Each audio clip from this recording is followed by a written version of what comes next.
કર્મ કરે એટલે પછી જીવનની અંદર દુઃખ આવે. દુઃખ આવે એટલે પછી ઘણા પ્રકારની વિપત્તિ ને એમાં પડીને માણસ અંતે તૂટી જાય, હારી જાય.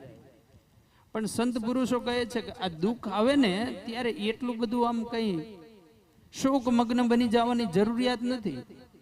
હંમેશા આનંદની અંદર રહેવાની જરૂર છે.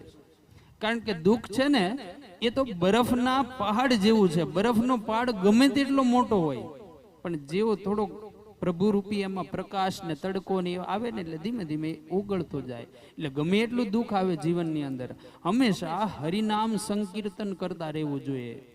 ભાવથી ભગવાનને ભજતા રહેવું જોઈએ. ભાવથી ભગવાનને ભજતા રહો, સુખ દુઃખ તો જીવનની અંદર આવતા રહેશે.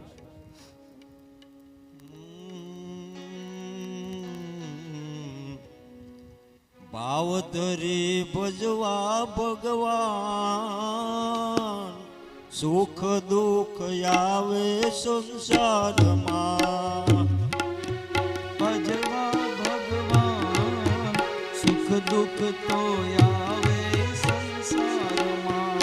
ભાવ ધરી ભજવા ભગવાન, સુખ દુઃખ આવે જીવનમાં.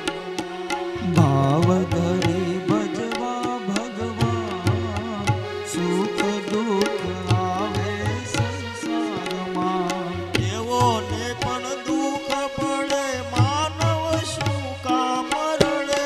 દેવોને પણ દુઃખ પડે, માનવ શું કામ રડે.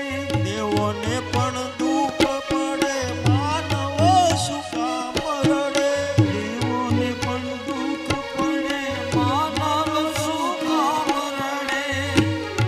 હે રામ સીતા પાના વનવાસ, સુખ દુઃખ તો આવે સંસારમાં. રામ સીતા પાના વનવાસ, સુખ દુઃખ તો આવે સંસારમાં. રામ સીતા પાના વનવાસ, સુખ દુઃખ તો આવે સંસારમાં.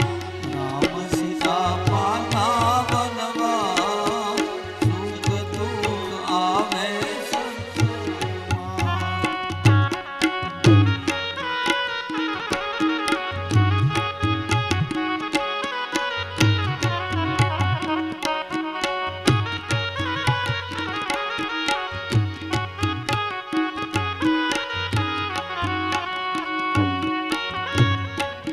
દુઃખમાં નો ડરવું, હિંમત ન હારવી. દુઃખમાં ડરવું, હિંમત ના હારવી. દુઃખમાં ડરવું નહીં, હિંમત ન હારવી.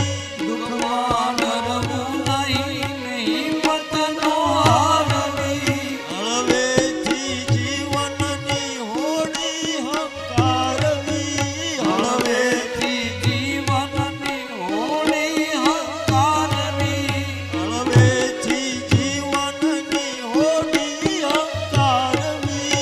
હળવેથી જીવનની હોડી હંકારવી. પ્રભુજીને સોંપીશું કાન, સુખ દુઃખ તો આવે સંસારમાં. પ્રભુજીને સોંપીશું કામ, સુખ દુઃખ તો આવે સંસારમાં. ભાવ ધરી ભજવા ભગવાન, સુખ દુઃખ તો આવે સંસારમાં. ભાવ ધરી ભજવા ભગવાન, સુખ દુઃખ તો આવે સંસારમાં. સુખ દુઃખ તો આવે સંસારમાં. સુખ દુઃખ તો આવે સંસારમાં.